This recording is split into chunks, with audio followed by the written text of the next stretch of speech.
Hello everyone, कैसे हैं दोस्तों आप सब दोस्त। तो मैं रोहित वर्मा स्वागत करता हूं आप सभी का आज की क्लास में। तो जुड़ जाइएगा जल्दी से सभी दोस्त। उससे पहले छोटी सी इन्फॉर्मेशन आप सभी के लिए, आज की क्लास जो है, आज की क्लास में हम क्या क्या कवर करने वाले हैं पॉलिटी का। तो फर्स्ट ऑफ ऑल हम DPSP कवर करेंगे, ठीक है। DPSP ये कवर करेंगे।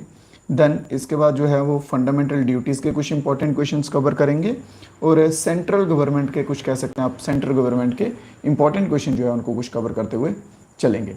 क्लियर है सभी दोस्त? वीडियो को लाइक वगैरह कर दीजिएगा अगर अच्छे लगते हैं क्वेश्चन, समझ आते हैं तो। और साथ में जो कुछ भाई हमारे साथ नए हैं तो चैनल को सब्सक्राइब जो है वो भी कर दीजिएगा। तो चलिए बढ़ते हैं पहले क्वेश्चन की ओर। अगर कोई क्वेश्चन आपको समझ ना आए, किसी क्वेश्चन में कोई टाइप की प्रॉब्लम हो, कोई इशू हो, तो कमेंट बॉक्स में जो है आप बता सकते हैं। अपना जो भी प्रॉब्लम रहेगा उसको सॉल्व जो है वो किया जाएगा। क्लियर है? तो फर्स्ट क्वेश्चन क्या कहता है, which of the following is not listed in fundamental duties. First of all हम बात करते हैं फंडामेंटल ड्यूटीज़ की। तो टोटल जो है वो 11 फंडामेंटल ड्यूटीज़ होती हैं, ठीक है। और ये 42nd जो नंबर की अमेंडमेंट हुई थी 1976 की, जो कि 42nd अमेंडमेंट को हम क्या कहते हैं, मिनी कॉन्स्टिट्यूशन, उसमें जो है वो फंडामेंटल ड्यूटीज़ जो है वो ऐड की गई थी। और एक कमेटी जो है, मोस्ट इंपॉर्टेंट नाम बन जाता है स्वर्ण सिंह कमेटी। क्लियर है? स्वर्ण सिंह कमेटी जो है वो एक नाम बन जाता है, जिसकी रिकमेंडेशन पे आप कह सकते हैं फंडामेंटल ड्यूटीज़ आए थे। ये होगी कुछ इसकी बेसिक इन्फॉर्मेशन। चलिए अब क्वेश्चन को पढ़ते हैं। इनमें से बताना है हमें कि फंडामेंटल ड्यूटीज़ इनमें से कौन सी जो है वो नहीं है मेरे भाई। क्लियर है यहाँ तक? पहला ऑप्शन बोलता है to safeguard public property and violence वगैरह नहीं करना है, पब्लिक प्रॉपर्टी सेव करनी है, ये है। दूसरा कहता है कि स्पिरिट ऑफ कॉमन डिसोनेंस क्या होता है कि मतभेद करना, कि क्या हमें ये भावना सभी में फैलानी चाहिए कि हम मतभेद करें, मतलब असमानता करें, ठीक है। तो ये जो है यहाँ पे ये गलत होता हुआ दिखता है, तो ये फंडामेंटल ड्यूटीज़ में नहीं आता है। बेसिकली अगर आप मोटे मोटे तौर पे अगर आप समझेंगे कि फंडामेंटल ड्यूटीज़ है क्या, मान लीजिए राष्ट्रीय ध्वज है हमारा, नेशनल फ्लैग है, उसकी रिस्पेक्ट करना, जो हमारे फ्रीडम फाइटर्स हैं उनकी रिस्पेक्ट करना, जो कुछ नेशंस के ग्रेट लीडर्स हैं उनकी रिस्पेक्ट करना, उनके थॉट्स पे उतरना, ये सब चीज़ें जो हैं आप कह सकते हैं कुल मिला के फंडामेंटल ड्यूटीज़ में आ जाती हैं। तो ऑप्शन नंबर सेकेंड इसमें जो है बिल्कुल सही रहेगा। नेक्स्ट क्वेश्चन देखते हैं, which constitution amendment added fundamental duties in the constitution. किस संवैधानिक संशोधन द्वारा संविधान में मौलिक कर्तव्य जो है, फंडामेंटल ड्यूटीज़ जो है उनको जोड़ा गया था।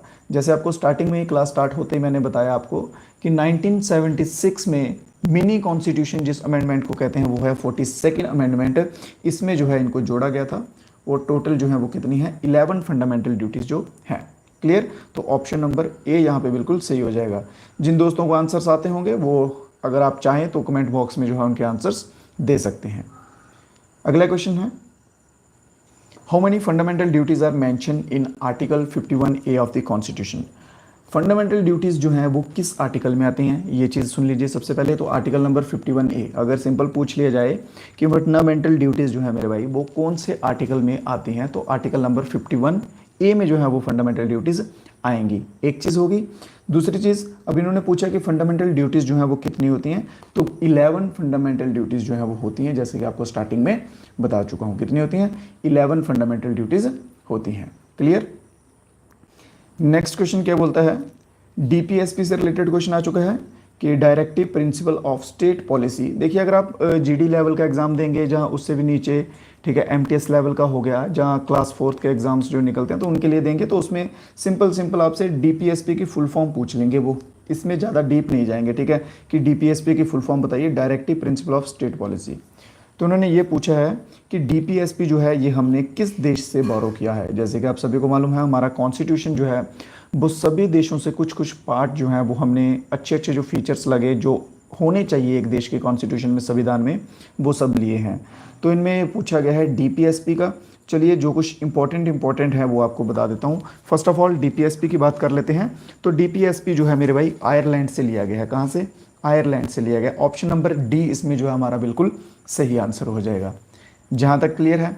चलिए इसके सिवा कुछ इंपॉर्टेंट जो है वो लिख लीजिए। बात करते हैं जापान की। तो जापान से जो है जो लिया गया है, लिख लीजिए।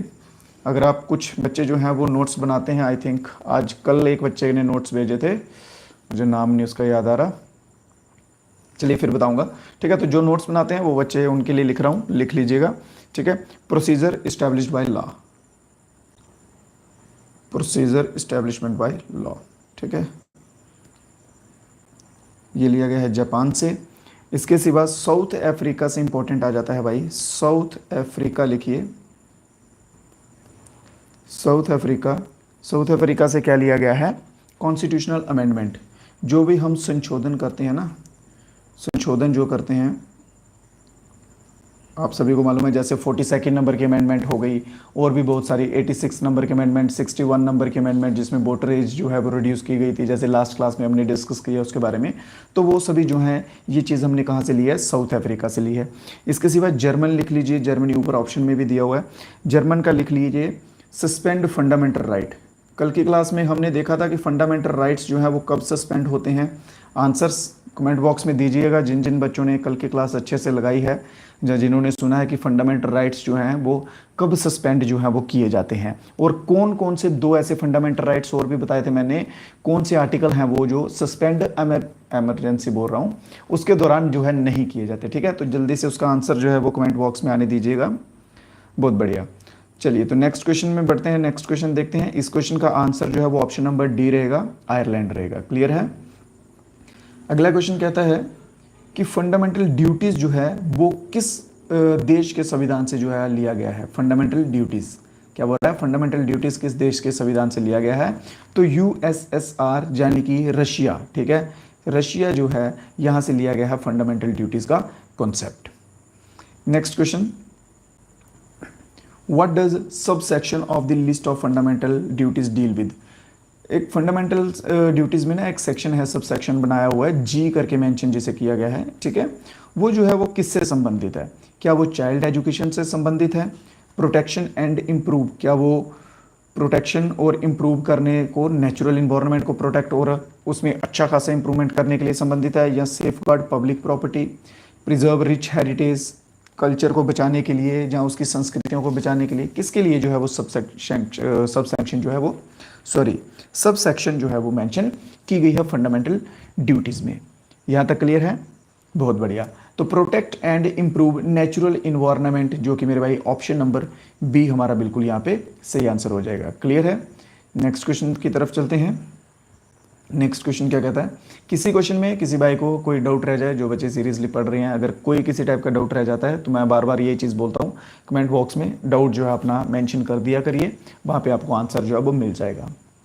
यहाँ पे बात की गई है इनिशियल जो पहले 10 मौलिक कर्तव्य थे, ठीक है, फंडामेंटल ड्यूटीज़ थी, वो कॉन्स्टिट्यूशन में कब ऐड की गई थी। टोटल जो है वो तो 11 है, बट जो फर्स्ट 10 है, फर्स्ट 10 इन्होंने बोला है कि फर्स्ट 10 जो है पहले 10 मौलिक अधिकार जो हैं वो कब ऐड किए गए थे। तो मैंने आपको जैसे कि बताया कि फंडामेंटल ड्यूटीज़ जो है वो कौन से अमेंडमेंट में ऐड हुई थी, स्टार्टिंग में ही बताया, तो 42 नंबर के अमेंडमेंट में, कौन से नंबर की, 42वें नंबर के संशोधन में जो है वो ऐड किए गए थे। और ये संशोधन जो है वो कब हुआ था, 1976 में हुआ था, जो कि ऑप्शन नंबर बी यहाँ पे दिया हुआ है, बिल्कुल सही आंसर रहेगा। क्लियर है। अगला क्वेश्चन देखते हैं। It is the duty of every citizen to uphold and protect the dash unity and integrity of India. ये प्रत्येक भारत के हर एक नागरिक की जो है वो जिम्मेदारी है कि वो रक्षा करे, और प्रत्येक नागरिक का कर्तव्य है एकता और अखंडता बनाए रखे। और इसकी जगह एक और वर्ड जो है वो ऐड होगा, वो होगा सॉवरेनिटी, ठीक है। तो ऑप्शन नंबर सी जहाँ पे बिल्कुल सही होगा। ऑटोनॉमी नहीं बनता, अथॉरिटी, प्राइवेसी, ये कुछ वर्ड्स ही ऐसे हैं कि जो आप कह सकते हैं कि अगर आपको नहीं भी मालूम होगा तो ये सूटेबल नहीं है, सूट होंगे नहीं। तो सॉवरेनिटी जो है ऑप्शन नंबर सी हमारा बिल्कुल सही आंसर रहेगा। नेक्स्ट क्वेश्चन है, which of the following is not a DPSP policy, ठीक है, direct principle of state policy. इनमें डीपीएसपी जो है वो कौन सा नहीं है, इनमें कौन सा जो है वो डीपीएसपी नहीं है। तो डीपीएसपी डायरेक्टिव स्टेट पॉलिसी, जो कि मैंने आपको एक क्लास पहले भी मुझे याद आ रहा है, मैंने आपको बताया था, जिसमें कि वो न्यूट्रिशन लेवल जो है वो अच्छा कर देते हैं, खान पान जो है बच्चों के लिए अच्छा हो जाता है, ठीक है, जिसमें स्टेट का ओवरऑल जो है वो डेवलपमेंट होता है। तो यहाँ पे raise the level of nutrition बिल्कुल सही रहेगा। साइंटिफिक टेम्परामेंट, ये कुछ गड़बड़ लग रहा है। Promote economic interest, weaker section जो होते हैं, कमज़ोर वर्ग जो होते हैं, जो फाइनेंशियली ज़्यादा स्ट्रांग नहीं होते, उनके लिए मतलब कि प्रमोट करना चीज़ें उनके इंटरेस्ट में, उनके हित में। और सेपरेट जुडिशरी फ्रॉम एग्जीक्यूटिव ये भी करता है। तो ऑप्शन नंबर कौन सा यहाँ पे सही आंसर रहेगा? Option number B. इन्होंने बोला है कि नॉट अ डीपीएसपी, ठीक है, नहीं है जो वो कौन सा है, तो साइंटिफिक टेम्पर जो है उसको डेवलप नहीं करता है डीपीएसपी। उसके साथ साथ ही ये पॉइंट याद रख लीजिए, न्यूट्रिशन लेवल को बढ़ाता है, बीकर सेक्शंस की जो डिमांड होती है जहाँ उनके जो इंटरेस्ट हित के कार्य होते हैं उनको करता है, और एग्जीक्यूटिव को जुडिशरी से जो है वो भी अलग करता है। क्लियर है यहाँ तक? नेक्स्ट क्वेश्चन की तरफ चलें। अगला क्वेश्चन क्या कहता है? Which committee recommended that fundamental duties to be included in the constitution of India? मैंने आपको क्या बताया कि कौन सी एक कमेटी जो है वो फंडामेंटल ड्यूटीज़ के रिलेटेड इंपॉर्टेंट है, जिसने कि ये मेंशन किया, ये बात बताई कि फंडामेंटल ड्यूटीज़ जो है वो भारत के संविधान में होनी चाहिए, डलनी चाहिए। तो वो है स्वर्ण सिंह कमेटी, जैसे कि ऑप्शन नंबर ए जो है हमारा भाई वो बिल्कुल सही आंसर हो जाएगा। अगले क्वेश्चन की तरफ चलते हैं। उम्मीद कर रहा हूँ आप सभी को क्वेश्चंस जो हैं वो समझ आ रहे होंगे अच्छे से, क्लास में मज़ा भी आ रहा होगा डेफिनेटली। और अगर आपको कोई प्रॉब्लम रहती है, मैं ट्राई करता हूँ कि ज़्यादा मज़ा वगैरह ना लिया जाए क्लास में, थोड़ा सीरियस होकर पढ़ा जाए। अगर उसके बावजूद भी आपको कोई डाउट वगैरह रहता है स्टडी के रिलेटेड, स्पेशली मैं बोलता हूँ, कोई डाउट रहता है, कोई मेरी किसी टाइप से हेल्प चाहिए हो, तो डेफिनेटली व्हाट्सएप ग्रुप के लिंक वगैरह दिए रहते हैं नीचे डिस्क्रिप्शन में, वहाँ पे भी आप ज्वाइन कर सकते हैं और आप मैसेज के थ्रू भी जो अपनी बात बता सकते हैं। क्लियर है? तो अब जो है, अब क्वेश्चंस करेंगे हम सेंट्रल गवर्नमेंट के, डीपीएसपी और उसके साथ साथ फंडामेंटल ड्यूटीज़ जो हैं, इन दोनों के कुछ क्वेश्चंस हमने किए हैं। अब सेंट्रल गवर्नमेंट के रिलेटेड जो है वो क्वेश्चंस कर लेते हैं। क्लियर है? तो पहला क्वेश्चन क्या कहा गया है? नॉट, ये वर्ड जो है ना, ये बहुत बार क्या होता है कि बहुत बार क्वेश्चन में दिया होता है, बट हम जल्दी जल्दी में जब क्वेश्चन पढ़ते हैं तो उसका ध्यान नहीं देते, जिस वजह से क्या होता है, हमारा क्वेश्चन जो है वो गलत हो जाता है। तो उन्होंने बोला कि इनमें से लेजिस्लेटिव असेंबली कौन सा बजट जो है वो पेश नहीं करती, या कौन सा उससे संबंधित नहीं है। Which one of the following is not a session of legislative assembly? इनमें से लेजिस्लेटिव असेंबली का कौन सा सेशन नहीं है?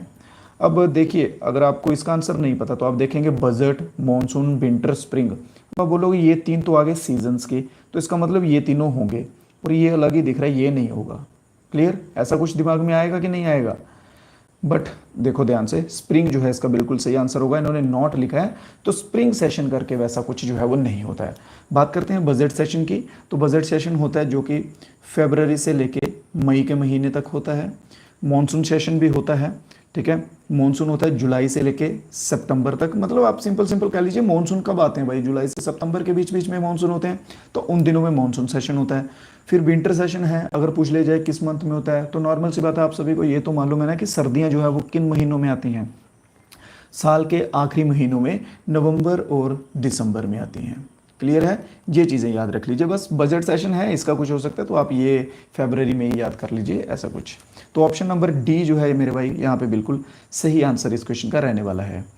नेक्स्ट क्वेश्चन की तरफ चलते हैं। The member of, just a minute, हाँ ये क्वेश्चन रहेगा पीछे। नेक्स्ट क्वेश्चन क्या कहता है?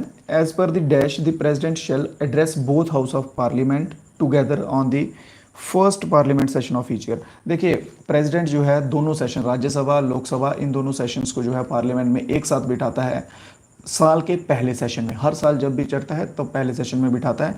तो ये जो है पूछा गया सिंपल सा कि ये किस आर्टिकल के अंडर आता है? तो आर्टिकल नंबर 87A।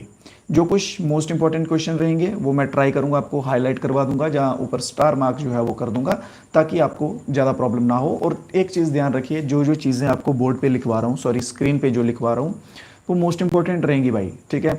इतना ध्यान रखिए कि जितना कंटेंट आपको मिल रहा है वो सब इंपॉर्टेंट है। ये मत सोचिए कि चैनल की ग्रोथ नहीं है या बड़ा चेहरा नहीं है तो चीज़ें इतने हम ट्रस्ट नहीं कर सकते। ट्रस्ट करके देखिए, जितना पढ़ा रहा हूँ अगर आप इतना भी पढ़ लोगे ना, जीके जीएस की मैंने आपसे जिम्मेदारी ली है वो आपको कवर करवाऊंगा। मैथ रीजनिंग भी बीच बीच में आपको क्लास जो है वो देता रहा करूँगा, ठीक है। फुल चैप्टर दिया करूँगा, फुल चैप्टर एक्सप्लेन किया करेंगे एक ही दिन में मैराथन करके। बस इतना कह रहा हूँ, चेहरा ज़्यादा बड़ा नहीं है बट फिर भी जो आपको कंटेंट मिलेगा वो क्वालिटी का मिलेगा, इतना विश्वास आप मेरे पे कर सकते हैं। नेक्स्ट क्वेश्चन क्या बोला गया है? Member of the Rajya Sabha are elected by. Rajya Sabha के जो मेंबर्स हैं वो किसके द्वारा जो है चुने जाते हैं या चयनित किए जाते हैं? Member of Rajya Sabha legislative council के द्वारा किए जाते हैं, लेजिस्लेटिव असेंबली के द्वारा, लोगों के द्वारा, या फिर लोकसभा के द्वारा। लोग जो हैं वो किसको वोट करते हैं? डायरेक्ट हेड को करते हैं, पीएम को करते हैं, ठीक है, वो डायरेक्ट वहाँ चले जाएंगे। लोकसभा जो है, लोकसभा तो राज्यसभा के ऑपोजिशन में रहता है, ठीक है, तो लोकसभा नहीं चुन सकता। लेजिस्लेटिव काउंसिल, लोकसभा, ये एक ही आ जाएगा, ठीक है, ये नहीं चुनेंगे। तो लेजिस्लेटिव असेंबली जो है मेरे भाई, आप सभी याद रखेंगे, लेजिस्लेटिव असेंबली जो है ये राज्यसभा के मेंबर्स को इलेक्ट करती है। तो राज्यसभा में टोटल कितनी सीट्स होती हैं, तो 250 जो है वो सीट्स होती हैं। बात कर ली जाए करंटली कितनी सीट्स हैं, तो 245 जो है वो करंटली सीट्स हैं। एक और मोस्ट इंपॉर्टेंट आप कह सकते हैं क्वेश्चन बनता है राज्यसभा से रिलेटेड कि इनका टेन्योर, ठीक है, इनका टेन्योर जो है वो कार्यकाल जो है वो कितने टाइम का होता है, तो 6 ईयर्स जो है इसमें आंसर रहेगा। 6 वर्ष का इनका कार्यकाल होता है। कितना, 6 साल का कार्यकाल इनका होता है। यहाँ तक क्वेश्चन आपको समझ आ गया है। चलिए नेक्स्ट क्वेश्चन देख लेते हैं। Lok Sabha has a fixed term of dash year and can dissolve by the president at any time. देखिए लोकसभा जो है वो आपको पता है कि कई बार ना ये क्वेश्चन इस तरह से भी बनता है कि राज्यसभा को भंग कौन कर सकता है, ठीक है, हिंदी वाले बच्चों को बोल के बता रहा हूँ कि हु कैन डिसमिस दी राज्यसभा, ठीक है, राज्यसभा को भंग कौन कर सकता है, तो राज्यसभा को कोई भंग नहीं कर सकता है। बट राज्यसभा की जगह अगर लोकसभा होगा तो डेफिनेटली प्रेसिडेंट जो है वो लोकसभा को भंग कर सकता है, ठीक है, मतलब लोकसभा का अगर सेशन चल रहा होगा तो प्रेसिडेंट उसे रोक सकता है। एक बात ये हो गया क्वेश्चन, ये याद कर लीजिए। दूसरा नंबर इन्होंने क्वेश्चन में क्या पूछा है कि लोकसभा के जो मेंबर्स होते हैं उनका कार्यकाल, उनका टाइम पीरियड, उनका टेन्योर जो है वो कितना होता है, तो 5 साल का, ठीक है, कितना, 5 ईयर्स उनका टेन्योर होता है। जैसे कि मैंने आपको पीछे के क्वेश्चन में बताया राज्यसभा का कितना होता है, तो 6 ईयर्स का जो है वो राज्यसभा का होता है, और लोकसभा जो है, लोकसभा का 5 ईयर्स का टेन्योर होता है। क्लियर है? जहाँ तक किसी मेरे भाई बहन को कोई डाउट रह गया हो, अभी तक के जितने क्वेश्चंस करवाए हैं, अभी तक के जितने क्वेश्चंस करवाए हैं, इसमें अगर कोई डाउट रह गया हो तो कमेंट बॉक्स में जल्दी से बता दीजिए। चलिए तो तब तक हम नेक्स्ट क्वेश्चन करते हैं। Under which article of the Indian constitution is the election of vice president held. Vice president जो है उनकी भी इलेक्शन होती है। तो उन्होंने सिंपल यही पूछा है कि कौन से भारत के कौन से आर्टिकल के अंदर, अनुच्छेद के अंदर वाइस प्रेसिडेंट की इलेक्शन जो है वो होती है। क्लियर है? ये चारों आर्टिकल्स जो हैं ये इंपॉर्टेंट है। सबसे पहले हम बात करते हैं आर्टिकल नंबर 54 की। इसमें इलेक्शन होती है किसकी? प्रेसिडेंट की। लिखिए जो कुछ भाई हैं लिखते जाइए, ठीक है। फिर इसके बाद आर्टिकल नंबर 63 की बात करें, ये बोलता है शैल बी, एक मतलब वाइस प्रेसिडेंट होना चाहिए। आर्टिकल नंबर 66 ये जो है हमारा बिल्कुल सही आंसर हो जाएगा। आर्टिकल नंबर 66 के अंदर जो है वो वाइस प्रेसिडेंट की इलेक्शन होती है। फिर आर्टिकल नंबर 74 की बात करें तो ये बोलता है shall be council of minister, council of ministers, ठीक है, काउंसिल्स ऑफ मिनिस्टर जो है वो होनी चाहिए। ये आता है किसके अंदर? आर्टिकल 74 के अंदर। तो इसका आंसर जो है वो क्या होने वाला है? Article number 66, option number C बिल्कुल सही आंसर हो जाएगा। नेक्स्ट क्वेश्चन है, who is the first Indian president to be born in independent India. आज़ादी के बाद, ठीक है, आज़ादी कब मिली थी? 1947 में। तो 1947 के बाद जो है वो किस प्रेसिडेंट का इनमें से जन्म हुआ है। ये नहीं पूछा गया है कि उसके बाद कौन सा प्रेसिडेंट बना है, इन्होंने पूछा कि बॉर्न इन इंडिपेंडेंट इंडिया, ठीक है, आज़ाद भारत में, स्वतंत्र भारत में किस राष्ट्रपति का जन्म जो है वो हुआ है। प्रतिभा देवी पाटिल, द्रौपदी मुर्मू, रामनाथ कोविंद या फिर प्रणब मुखर्जी। तो बिल्कुल सही जो आंसर रहेगा वो क्या रहेगा मेरे भाई? द्रौपदी मुर्मू रहेगा, जिनका जन्म हुआ है 1958 में जो है इनका जन्म हुआ है। और इसके ऊपर ना एक और इस तरह से क्वेश्चन बनते हैं कि ये कितने नंबर के प्राइम मिनिस्टर हैं या कितने नंबर के प्रेसिडेंट हैं, ठीक है। तो द्रौपदी मुर्मू का जो है नंबर पूछा जा सकता है, तो 15वें नंबर के जो है ये प्रेसिडेंट द्रौपदी मुर्मू 15वें नंबर की राष्ट्रपति जो है वो बनी हुई है। डेट ऑफ बर्थ है 1958। क्लियर है? नेक्स्ट क्वेश्चन है, how many elected member are there in Rajya Sabha represent states and union territory. बहुत बढ़िया, इन्होंने ये चीज़ इसमें ध्यान देने वाली है। इन्होंने बोला कि स्टेट्स और यूनियन टेरिटरी को रिप्रेजेंट जो करते हैं वो कितने मेंबर्स होते हैं। राज्यसभा में ना कुछ मेंबर्स जो हैं वो प्रेसिडेंट के द्वारा भी इलेक्ट किए जाते हैं, ठीक है, प्रेसिडेंट जो है उसके द्वारा भी कुछ मेंबर्स जो हैं वो इलेक्ट किए जाते हैं, और बाकी के जो मेंबर्स हैं वो स्टेट्स और यूनियन टेरिटरी से आते हैं। जैसे कि मैंने आपको बताया टोटल मेंबर्स जो हैं वो कितने होते हैं राज्यसभा के? टोटल मेंबर होते हैं 250। करंटली अभी कितने हैं? तो अभी हैं 245 मेरे भाई। तो स्टेट्स और union territory, state and UT से जो है वो कितने जाते हैं? तो 238 मेंबर्स जाते हैं। और प्रेसिडेंट जो है, प्रेसिडेंट नॉमिनेट कितनों को करता है? तो 12 मेंबर्स, ठीक है। 238 + 12 250 हो जाएगा यहाँ पे, ठीक है। तो 12 मेंबर्स जो है मेरे भाई वो प्रेसिडेंट के द्वारा जो है 12 मेंबर्स प्रेसिडेंट के द्वारा नॉमिनेट किए जाते हैं। स्टेट्स और यूनियन टेरिटरी राज्य और केंद्र शासित प्रदेशों से 238 मेंबर्स जो है वो आते हैं। क्लियर है यहाँ तक क्वेश्चन में? कोई डाउट किसी भाई को, कोई प्रॉब्लम तो नहीं यहाँ तक? नेक्स्ट क्वेश्चन की तरफ बढ़ते हैं। On which of the following issue Lok Sabha and Rajya Sabha don't enjoy equal power? किस मुद्दे में जो है लोकसभा और राज्यसभा को इक्वल पावर इनमें से नहीं मिलती है? ठीक है, मान लीजिए कि लोकसभा को जो है आप कह सकते हैं कि लोकसभा के फेवर में ज़्यादा हो गया या राज्यसभा के फेवर में ज़्यादा हो गया, तो लोकसभा के फेवर में कम हो गया, वो चीज़ पूछी गई है।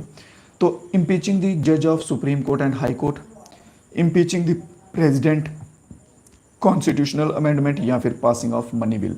ये क्वेश्चन आपको मैंने पहले भी करवाया था, जिसमें मैंने आपको आर्टिकल नंबर 109 आई थिंक बताया था। आर्टिकल नंबर कौन सा?